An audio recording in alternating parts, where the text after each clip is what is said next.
there are three types of skeletons: exoskeleton, endoskeleton, and hydrostatic skeleton. Exoskeleton is the skeleton that is found in insects and crabs, and they're mainly the main part of the body. So they are they're basically the meat of the body. Like if you look at the grasshopper gun, this whole thing is an exoskeleton. The bones like appear outside. Exo means exit. So the skeletons appear outside, if you get what I mean.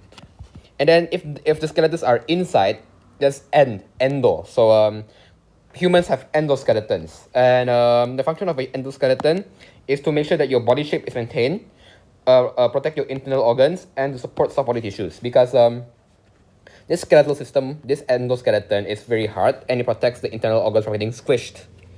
And without this endoskeleton, your body will be just very flat. It will be flat like that. So it's the skeleton that gives you this shape. Okay. The hydrostatic skeleton. The example they give you is earthworm, but another example will be jellyfish. And the way their bodies work is through pressure, water pressure. The hydro stands for is actually from water, so it's something to do with water pressure inside the body, and that's why it feels very squishy. Yeah, don't squish too hard if you see one of these things. Now, mesoskeletal system of humans. There are two types. There's the axial and the appendicular skeleton. The axial skeleton is basically your middle part of the body, while the appendicular is your limbs and your collar and also your hips. So the axial skeleton consists of the skull, the rib cage, and the vertebral column. So for the skull, there is something here called the cranium, which is an immovable joint, not a slightly movable joint, an immovable joint. We'll get to joints later. And then the rib cage is divided into two: the sternum and the ribs. The ribs are these things. The sternum is the breastbone at the middle here. And then other than that, it's a vertebral column. We will get to more about that later. Okay, now the appendicular skeleton. We have two girdles, the upper and lower limbs. So pectoral girdle includes the clavicle. The clavicle is your collarbone, and then there's a scapula. The scapula is below your collarbone. The pelvic girdle includes your ilium, your pubis, and your ischium, which is where your hips are. That's why I think it's why your hip is also called the pelvis. It's where the pelvic girdle comes from. But yeah, I really see this getting mentioned though. They normally just mention the pelvic girdle as a whole. And then there's the upper limb and the lower limb. The upper limb is your arm, your arm and elbow. So the elbow's bone is the humerus, and then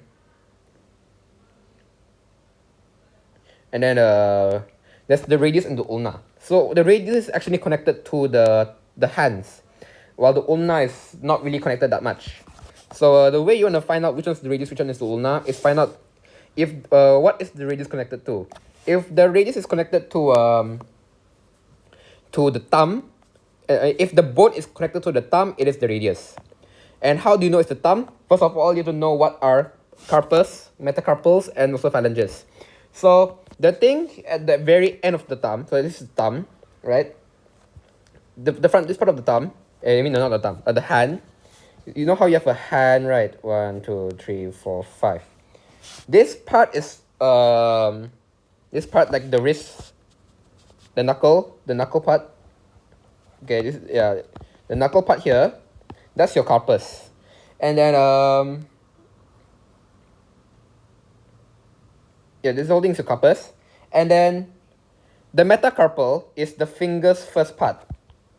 So the finger's first part, like that. So you can see here, this is a metacarpal, and this is a metacarpal. This is not metacarpal. It's actually pointing to the thing below it, behind it, the finger behind it. And then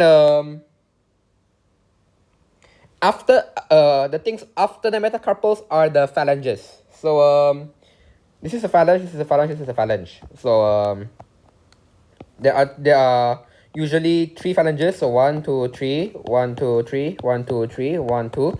But the thumb only has 2 phalanges, which is why your thumb doesn't bend as well as the other fingers. So if you want to know which one is the radius, you have to find out which one is connected to the thumb. And how do you know which one is connected to the thumb? You can easily look at here if they have one or two or three phalanges. So in this case, there is one phalange, two phalange, three phalange. But for here, there's only two phalanges. So this is definitely the thumb. For the lower limb, there is the tibia and the fibula, which act similarly to the radius and the ulna. The only difference is you don't have to look at the radius of the ulna to determine which one is the tibia and the fibula. The tibia is the larger rip. Can you just go back? The tibia is the larger bone, the one at the front.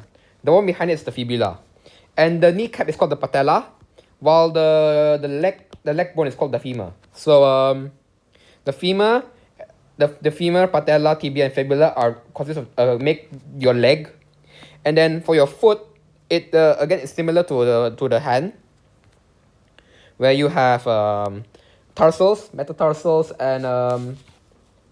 and phalanges. So if you look at your foot, it's like 1, 2, 3, 4, and then 5, and then you have a foot here. Okay, this is your toes. Because this is your toes. This whole thing is a tarsal, and then this whole thing is the metatarsal. This is the metatarsal, and then every toe should have 3 phalanges. 1, 2, 3. 1, 2, 3. But the thumb, the big toe, the baby toe, the mother toe, only has 2 phalanges. So yeah, again, if you look here properly, you see that this mother toe, this thumb toe, only has 2 phalanges. This is the metatarsal. So don't count the back part. Only these 2. This has 3. This has 3. Yeah, this has 3. This has 3, and this has 3. If it's drawn properly, this only has 2. So this is the mother toe. So it's connected to the tibia. The tibia is the largest bone in the body. And I forgot what the smallest bone is. Let me just Google it just in case. Smallest bone in the body. But if they ask for the largest bone, it's the tibia. Oh, the smallest bone is at your ears. It's called the ossicles, if you remember that. But that's not the main topic of this. So the femur, patella, tibia, fibula, the tarsals, the metatarsals, and then all the phalanges here, they make up the lower limb, which is basically your leg. Okay, now the human vertebrae column. This is one of the more important ones of the chapter. It's split into 5 layers, okay? Cervical vertebrae, lumbar, thoracic, lumbar, sacrum, and caudal, or just call it the coccyx. So you also have to remember the number of bones. So for example, cervical has 7, thoracic has 12, lumbar has 5, sacrum has 5, and caudal has 4. If I remember correctly, yes, okay, 5 and 4. So it's 7, 5, 12, 7, 12, 5, 4, 4. So there are a total of 33 bones, 33 vertebrae inside this vertebral column. Okay. Each vertebra has a few things in common, but they also have a few differences. The first thing is that they all have a spinous process. They all have a transverse process. They all have a neural canal. So the spinous process and transverse process are usually for attachment sites to muscles and ligaments. So if you want to attach your muscles to the vertebrae, you need to have long spinous and transverse processes. But not all of them have long spinous or transverse process. Some of them have short spinous and transverse process. But we'll get to that later. You also have to know that all of them, except for like the coccyx and the sacrum, Actually, they kind of do, but they mainly have um, this neural canal, and the neural canal is where your spinal cord goes through. So remember the spinal cord where all your nerves like play where your nerves are. That is where the spinal cord goes through. That is the neural canal. The neural canal is this hole in the middle, and this is where the spinal cord is in. Also, most have a centrum. This centrum is, let me see, yeah. The centrum is basically to hold weight. So you can see that for the lumbar vertebrae, they have a bigger centrum because they have to hold on to a larger weight. But again, we'll mention that shortly. So we'll go from the first to the last. The first cervical vertebrae is the atlas vertebra. It is a cervical vertebra, but it is slightly different from a normal cervical vertebra. So first of all, it has a massive neural canal, and then you see that it has a tiny, but it's still there. There has a tiny but still there transverse and spinous process, and it also has some facets. All of them have facets, I think, but there is one main thing, two main things actually.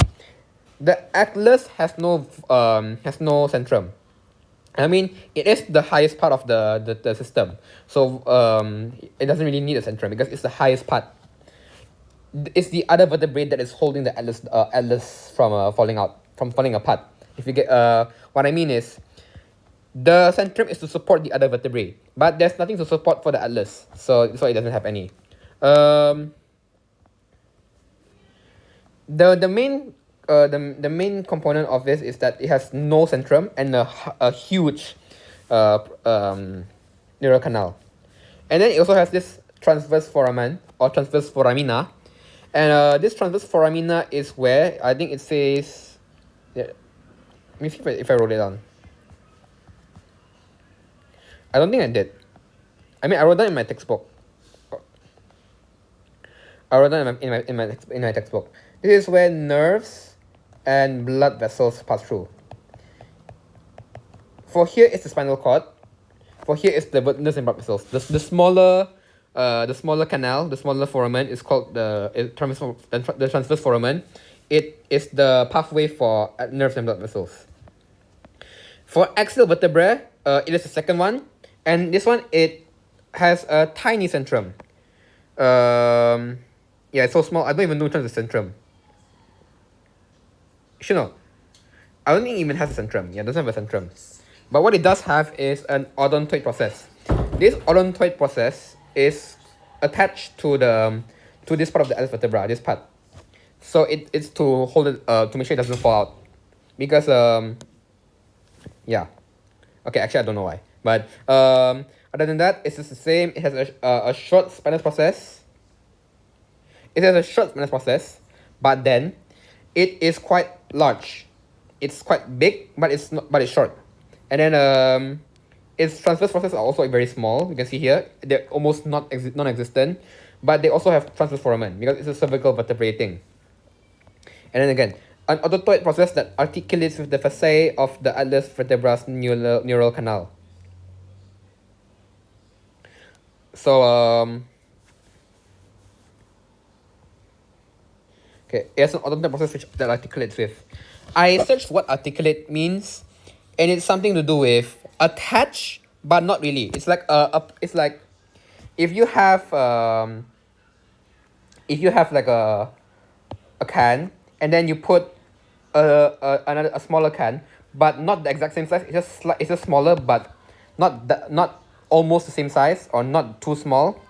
So you can see that if you put it in, you can move it around, but it's also like attached there. It's attached, but you can still move it around. So that's what articulating means. And then a normal cervical vertebrae has a short, it's not as short, but it's still short, spinous process. They have a small centrum. They have transverse foramina. And then they have a short transverse foramen, transverse process. And the neural canal is not bad. But you don't have to mention much about the neural canal. So the main thing to take away from them is that they have a short spinous process. And they have a wide and short transverse process. This is like fat but short. And then they have a small centrum if they even have any. and they also have a pair of transverse foramina. This is the main point you need to know. They have a pair of transverse foramina, the holes at the sides for blood vessels and nerves. Thoracic vertebrae is the second part of the thing. It's also the largest group of vertebrae, and the main characteristics is they have a huge spinal and a transverse process. They have quite long transverse process and long transverse process. And then why do they have these large processes? Because as I said earlier, is to attach with the muscles and ligaments. But then there's another main point that you have to know. The transverse processes, except for the 11th and 12th thoracic vertebrae, have facets for articulation with the ribs. So if you look at here, the way the ribs connect to the vertebral column is kind of weird. But if you look closely, you see that these parts, they are actually also thoracic vertebrae, but they are not connected to the ribs. And it's because they do not even have the needs to do so. They don't have the facets to actually connect with the ribs. Okay, next is the lumbar vertebrae. The lumbar vertebrae is the biggest and strongest vertebrae, and that is because it has a huge centrum. This huge centrum helps the lumbar vertebrae to carry the lower part of the body, because the lumbar vertebrae is here, this part. So the lumbar vertebrae has to carry this whole thing.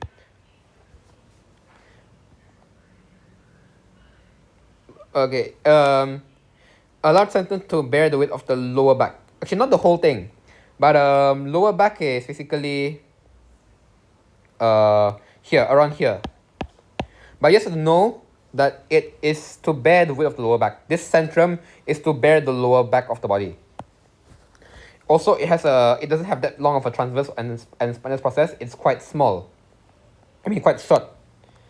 And then last two are the caudal vertebrae and the sacral vertebrae. You don't have to know much about them.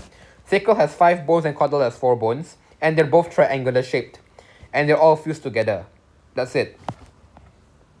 So thoracic vertebrae, they have long processes and no transverse foramen. Lumbar vertebrae have a large centrum.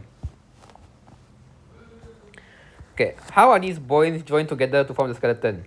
So you know how bones cannot bend, but why can we bend our body? That's because we have joints. So there are 3 types of joints. Joints are points where 2 or more bones meet, or cartilage and bones meet. Just have to know the 2 or more bones part. And there are 3 types: immovable, slightly movable, and freely movable. Immovable is exactly what it says. It's connected. It's the connection of 2 bones, but it's not really. It doesn't really actually allow it to move. So you can see here, this suture. The suture is the connection between the cranium and the main part of the skull. They connect the cranium and the skull together. They are 2 separate bones, but the skull cannot be adjusted, cannot be moved. So it's immovable. Slightly movable joints include the cartilage disc between the vertebrae and the cartilage between the first rib and the sternum. So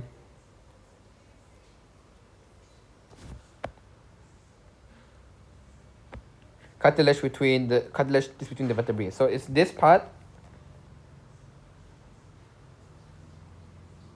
This part, and then there's also this cartilage here. So what this allows is, you know how you can bend your body but not much. That is why it's slightly movable, because this cartilage disc, they can slightly squish, and they're like this, but they can squish a bit, and they can also go like that, if you get what I mean. So when you move your body, your spinal cord can bend, your vertebrae can bend, but you cannot bend it too much, or else you break your spine. So that's what slightly movable means. Freely movable joints, that includes the hinge joint and the ball and socket joint. So freely movable is exactly what it says. You can move your limbs freely. For example, your arm and your legs. So your legs, I'll explain what the freely movable joints are first. So the main composition of a freely movable joint, the general structure, which is the general structure, includes the capsule, cartilage, synovial membrane, and synovial fluid. So The capsule is this tissue, and it protects the joint. The cartilage is this part, if I'm not wrong. Yeah, this part. And it is to provide cushion to the joints so that less friction actually occurs between the two bones. Because if friction occurs between the two bones, then the bones will wear out. Then it will feel painful to move the bone, even though it's a freely movable joint. And then the synovial fluid is this stuff. It is a lubricant. So you know how lubricant works? They reduce friction between two things. So in this case, it's the bones. And where does the synovial fluid come from? It comes from the synovial membrane. So there are two types of freely movable joints again. There's the ball and socket and there's the hinge joint. The main difference is the ball and socket you can move 360 degrees, and the hinge joint you can only move 180, I guess, 180-ish.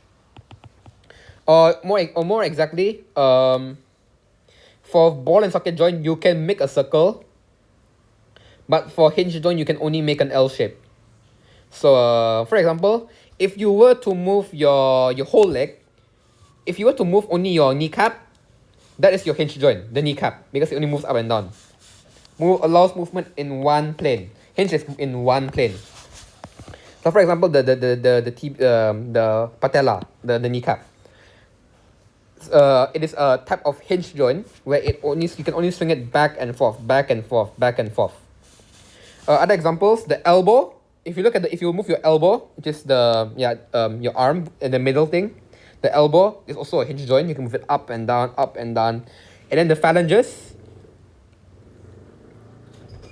You can also move them up and down. Okay, and then the ball and socket joint. The ball and socket joint is for rotational movement in all directions. So you can make a circle out of it. So for example, if you were to move your whole leg now, it's your pelvic girdle punya ball and socket joint. I assume that I asked teacher, if my kneecap is a hinge joint, why can I move my whole leg? And that is because I'm actually moving the pelvic girdle. So the pelvic girdle is where the ball and socket joint is at. Another example of a pelvic girdle would be your where your arm is, the armpit is. So that is the shoulder joint between the humerus and pectoral girdle. And then this hip joint between the femur and pelvic girdle is the one that I mentioned just now, the 360 one, where you can move your legs around. Apart from joints and bones, support and movement also depend on the skeletal muscle, tendon, and ligament. So honestly, this is the part that I'm worst at. Skeletal muscle comprises bundles of muscle fibers with a large supply of nerves and blood vessels. You need a lot of blood for your muscles, so that's why you have a lot of blood vessels. If they work in pairs and they go against one another, for example, this thing here, it's actually your arm. If you were to flex, like if you were to go here, if you were to bend, then what happens is this thing here, this is your biceps, it will contract. And when your biceps contract, this thing, it stretches, so it relaxes. The triceps relaxes. If it stretches a bit, it relaxes. But I wouldn't say it's actually, I wouldn't say it's actually stretching. It's just it's relaxing. So if the biceps contracts and the triceps relax, that means that they go against one another. So that's what we call antagonistic muscles. So the biceps is your flexor, because when you flex, your biceps contract. So when it contracts, it's called a flexor. When you stretch your arm, it's extending your arm, so it's called the extensor. So your tricep is the extensor. And there's also a tendon and ligament. Tendon connects bone and muscle, while ligament connects bone to bone. So tendons consist of strong fibers, and they are not elastic but flexible. The keyword here is not elastic but flexible.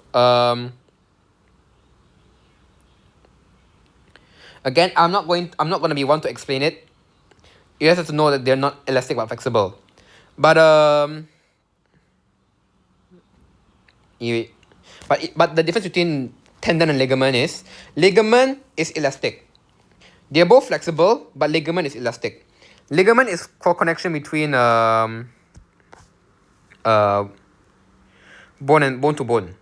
So it's like a I know how to explain this part. Bones are held together at the joints by the ligament, which consists of structure. It provides support and strength. So it's basically, you cannot just solely depend on your hinge joint or your ball and socket joint to move your arm. If you wear it out too much, it might hurt. So this ligament here is to provide support to your arm. And then the tendon is to connect your bone and your muscle. Okay, movement and locomotion. I already mentioned this, and I really don't want to mention it anymore. Okay, here, leg movement is produced by the action of antagonistic muscle, what pair. The biceps femoris is the flexor. The quadriceps femoris is the extensor. So, this is your biceps femoris, and this is your quadriceps tibialis.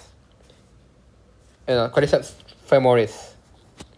So, why is it called biceps and why is it called quadriceps? I forgot the exact reason why, but it's something to do with the number. So, biceps has 2, quadriceps has 4.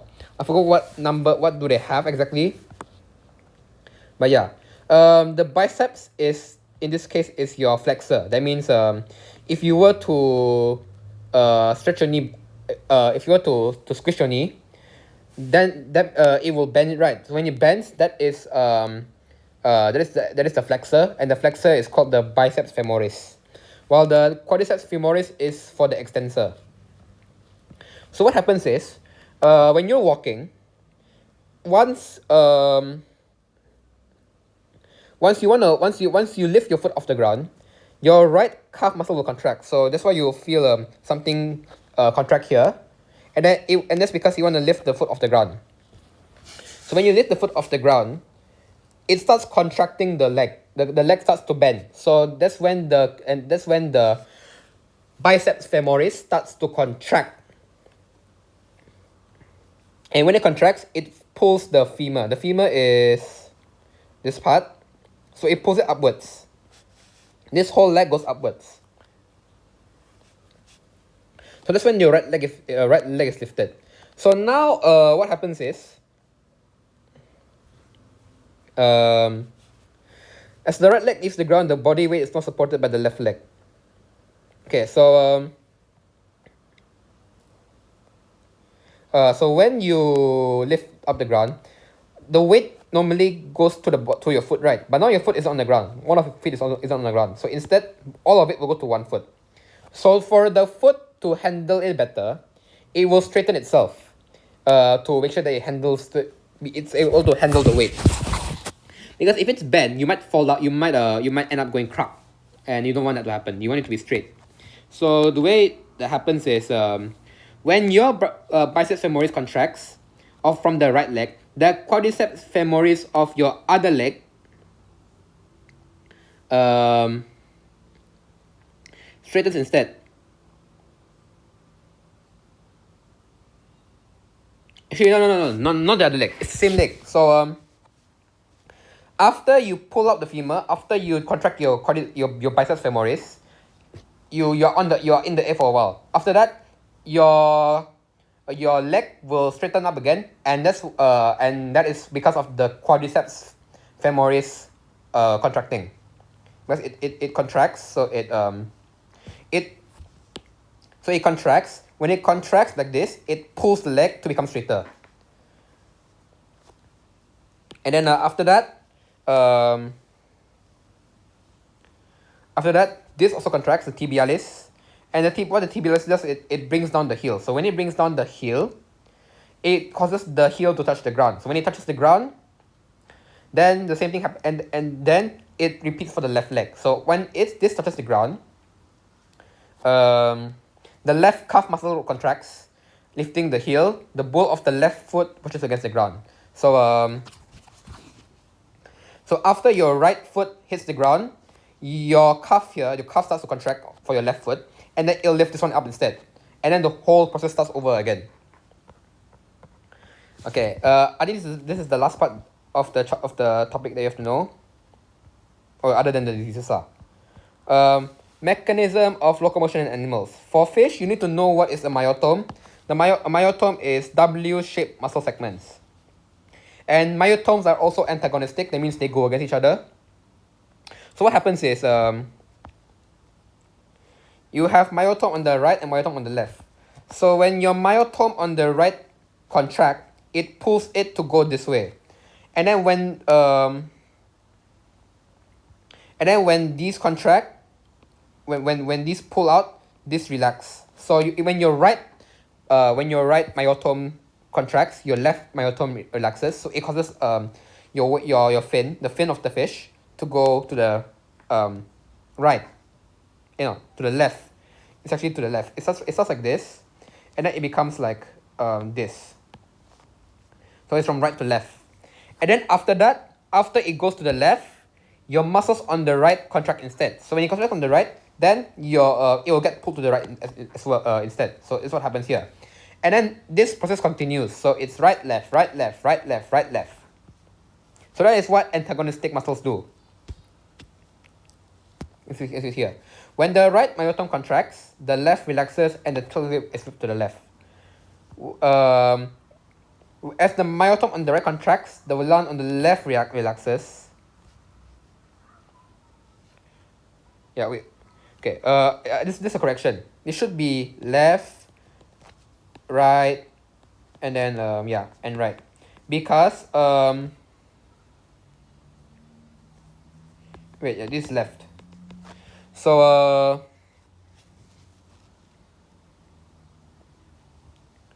this is left, this is right. It's a correction. So if your right myotome contracts, then you will move to the right. If your left myotome contracts, then your fin will move to the left, your tail. So this causes a left right motion. So that's called alternating waves of contraction and relaxation. Oh, I forgot the relaxation part.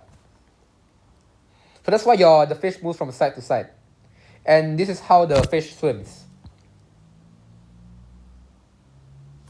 For foot, they also have antagonistic muscles, but they work in a different way. They have the pectoralis major and the pectoralis minor. The pectoralis minor is the upper part of the pector. The pector is the wings, I guess. So the upper part is called the pectoralis minor, and the bottom part is called the pectoralis major. So when your pectoralis major contracts, it will pull the pectoralis major together. So the wings will eventually have to drop. So when the wings drop, when the wings move down, when the wings move down, when the pectoralis major contracts, then the wings pull down. So again, these are antagonistic. So when the pectoralis major contracts, then the pectoralis minor relaxes. But if the pectoralis minor contracts, so the top part contracts, so it pulls, and then this thing will get stretched upwards. So when the pectoralis minor contracts, the pectoralis major relaxes, and the wings move up instead. Lastly is earthworm, which is the one I'm mostly struggling on. The alternate contractions and relaxations of the circular and longitudinal muscles result in a wave of peristalsis along the body of the earthworm.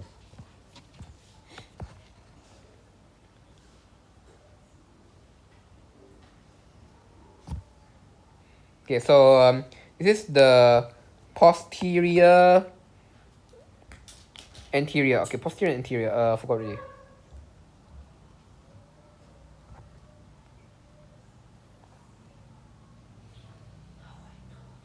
Let me just Google.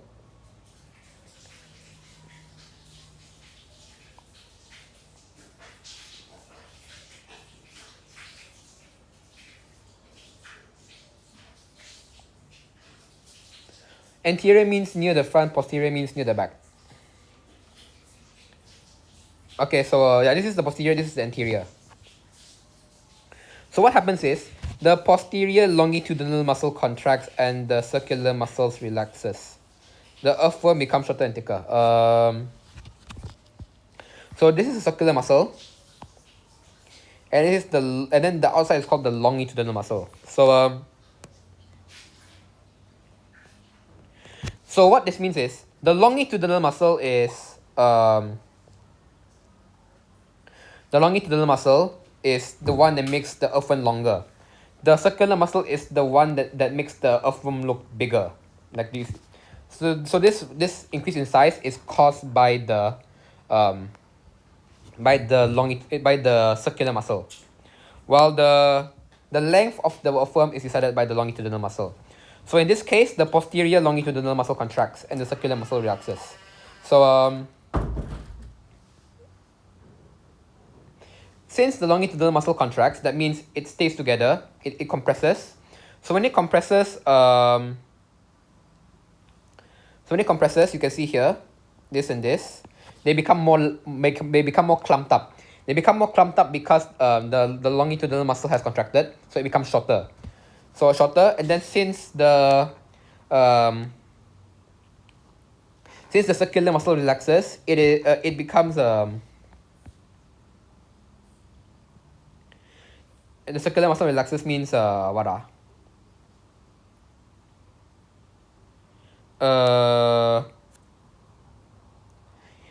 okay, when the longitudinal muscle contracts, it causes the thing to be shorter. When the circular muscles relax, it causes the earthworm to be thicker.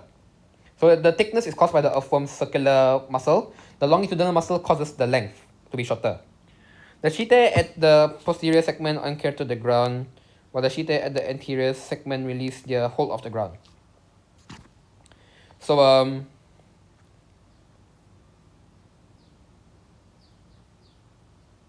number 1 is actually referring to this, by the way, posterior.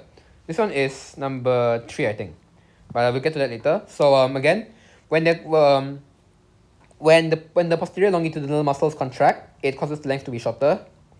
When the circular muscles relax, it causes the thickness to be bigger. And then the setae at the posterior segment anchor to the ground. So let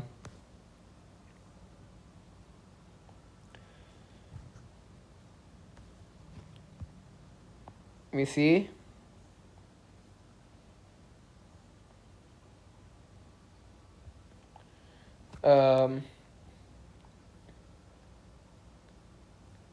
Okay, so okay, this is confusing for me.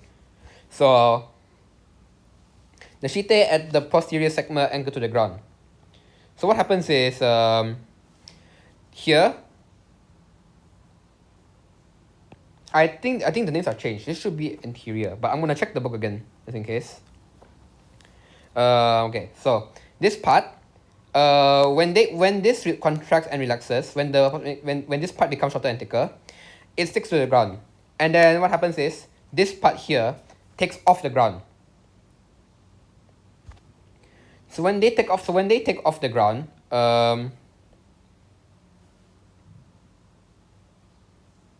okay, no, I'm wrong.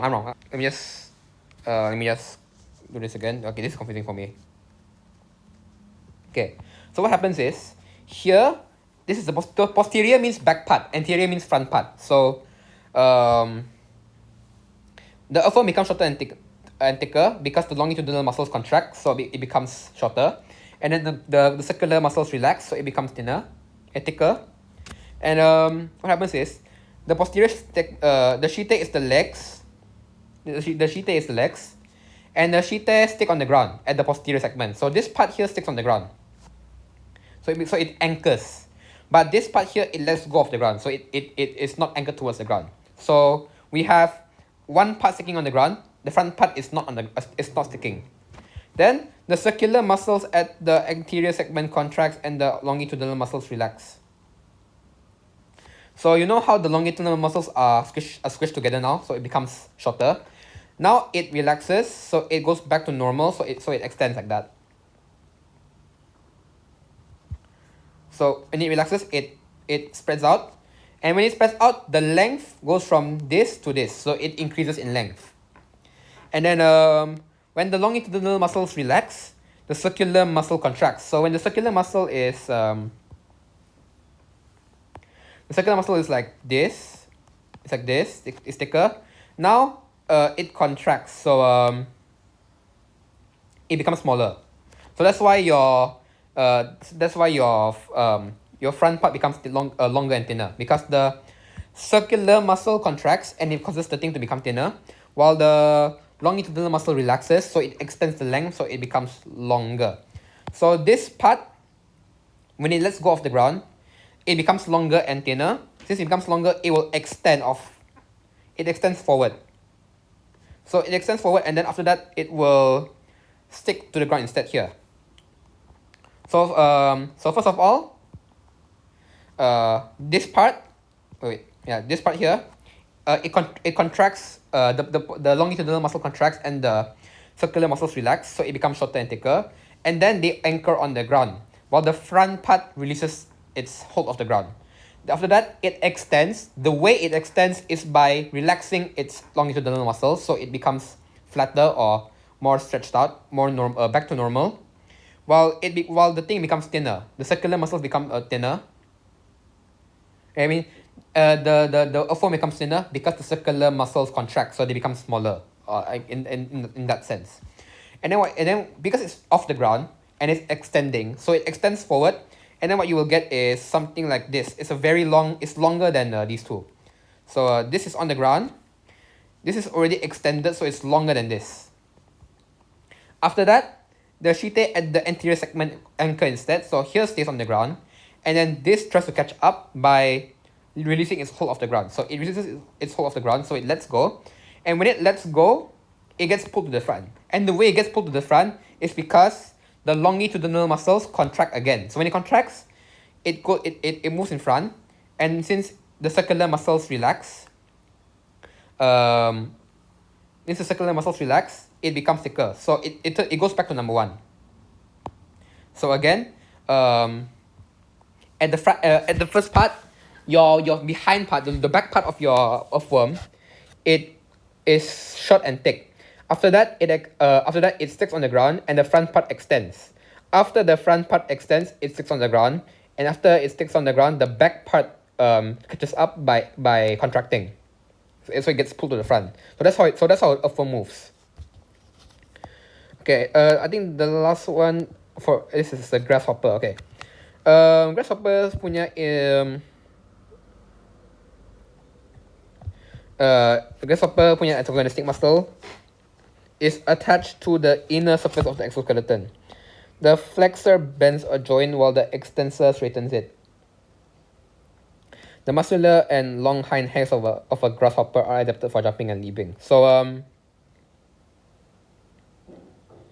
this is how it looks simplified. So the way it works is, at rest, the flexor of the hind leg contracts, pulling the leg towards the body. So what happens is, the flexor here, when it contracts, in this case, it becomes squishier, it becomes smaller, it compresses. So when it compresses, it causes this thing to fall out a bit. So that's how the leg moves closer, because this thing is the flexor is closer to the thing now. If you look at how it normally works, there's this thing here, which keeps the leg, the leg from pulling completely. But when this contracts, this thing becomes less significant. So the legs become pulled. The hind leg becomes pulled. So it gets pulled towards the body. Like this. It becomes like this. And then, after that, the extensor contracts. So the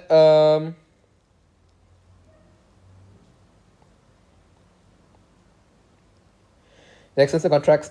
When the extensor contracts, the hind leg is straightened backwards.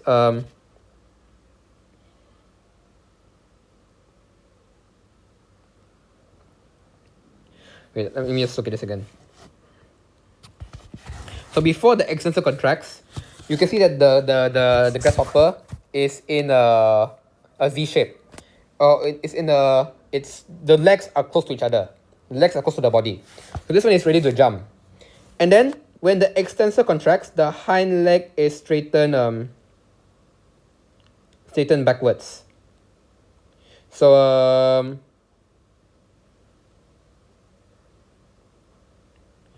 so when the flexor, wait, let me just look at this again. Oh, this extensor is connected to this. It's not yeah, it's connected. So if I were to, when I flex, I will pull the thing with me, right? I will pull the thing with me. So that's why the leg moves towards the, I mean the hind leg moves towards the body. But when I relax, when my extensor contracts, when this gets pulled, this thing goes up instead. It's like yeah, if this gets pulled, the thing goes up instead. If this gets pulled, it gets pulled with it. Yeah, so yeah, the main difference is when the flexor contracts, it pulls the leg to it. When the extensor contracts, it pulls the leg away from it. So that's why it gets straightened, because it that's why it gets straightened backwards, because it separates, and this thing stays on the ground. So since this thing stays on the ground, since this leg is staying on the ground, but your extensor is still contracting, so your leg still needs to straighten. It causes the grasshopper to let go off the ground. So when it let goes off the ground, it straightens. After it straightens completely, it will cause an ejection, a catapult-like ejection of the hind legs. So it projects the grasshopper forward and up into the air. So so at first, the flexor of the hind leg pulls the leg towards the body. After that, when the extensor contracts, the leg gets straightened. So here, it goes outwards, so the leg gets straightened.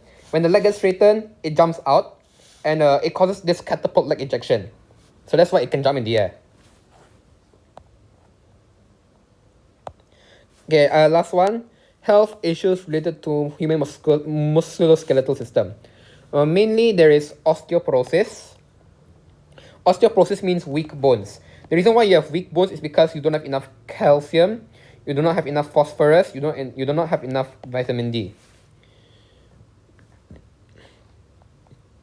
So let me see. Estrogen is involved in calcium metabolism, whereby it helps the body to absorb calcium and reduces calcium loss from the bone. A low estrogen level can reduce bone density due to loss of calcium from bones. So when your bones do not have calcium, your bones become the density becomes smaller. That means the bones become smaller, I guess. The bones start to shrink. So when these bones start to shrink, it causes the density to be when these bones start to shrink, the bones become more brittle. When the bones start to shrink, they become more brittle, which means they become weaker. So the bones break even easier. So you might experience more bone pain when you get older. So yeah, if you don't have vitamin D, calcium, and phosphorus, then you have osteoporosis. Next is osteomalacia, and osteoporosis is mainly seen throughout the whole body, I guess. For osteomalacia, or rickets for children, it's the same thing. It weakens the bones, but the way it weakens is the bones turn into this way. It looks very weird, very creepy. So that's what rickets looks like. But it's the same cause. You don't have enough vitamin D, you don't have enough phosphorus, you don't have enough calcium. It's also about bones. But the adult name for it is osteomalacia. Next is arthritis. So arthritis is caused by decrease in synovial fluid. So what happens is your synovial membrane does not secrete enough synovial fluid. So what that causes is the cartilage, um, it causes a wear and tear. Because the friction is too much, so it causes a wear and tear. So the bones become scratched. It becomes very painful. And because there's no ligament, I mean there's no cartilage, there's less cartilage, it becomes less elastic, and it becomes even more painful, even more swollen. Lastly is scoliosis. Scoliosis is basically S shape or C shape of your thing. So your vertebral column is supposed to be straight, but a scoliosis patient will have an S-shaped vertebral column. So the back part of the body will look very weird. How do you maintain a healthy musculoskeletal system? You must have a good body posture, because if you don't have a good body posture, your vertebral column will misalign, and that might cause your bones to break easily, or it might cause scoliosis.